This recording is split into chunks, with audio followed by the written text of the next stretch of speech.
Assalamu alaikum wa rahmatullahi wa barakatuh.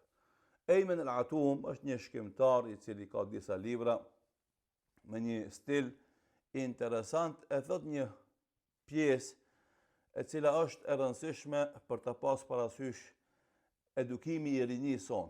Thot kështu ai: unë vazhdoj të eci drejt qëllimit tim, edhe nëse e vërej se në këtë veprim mund të jetë shkatrimi im. Pse kjo? Sepse qëllimet në jetë nuk arrihen me hile, me knatësi, me dëfrim argëtim, por me inat, me këmbgulje dhe insistim.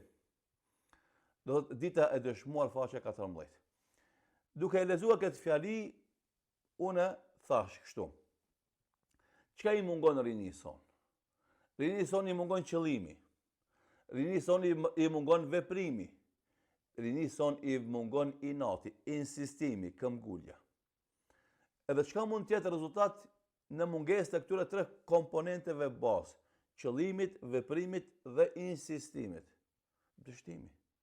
Edhe andaj I themi na çdo të riu dhe të reja: në jetën tonë insisto me arrit qëllimet tuaja. Shife, qëllimet, kur flasim për qëllimet, do të jenë qëllimet që me to është I kënaqur Allahu fillimisht, kjo është bazike.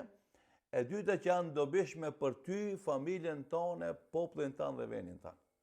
Këto qëllime duhet t'i ketë secili I ri në jetën e vetë. Edhe t'i insiston t'i arrin ato, me çdo kusht, pa marrë parasysh çfarë pengesash, peripecish, vështirësish, kundërshtimesh mund t'i dalin rrugë. Insisto, vazhdo, vepro, mos u nal. Kështu arrin qëllimet e mëdha. Këtë njerëzit në jetën e vetë, aq sa kanë sakrifiku, aq sa kanë luftu, aq sa janë angazhu, aq sa janë përpjek, aq sa nuk janë dorëzu për të arritur qëllimet e veta, aq kanë fitu dhe aq të mëdhej janë bë. Andaj edhe rinja jonë caktoj qëllimet vetes, vepro pa ndalë, me këmbgulësi, me insistim, dhe do shofsh rezultatet mahnitshme në jetën tonë inshallah taala. Merre këtë porosi dhe vepro me të, do të shofsh ndryshimet mëdha në jetën tonë me lejen e Allahut subhanahu wa taala.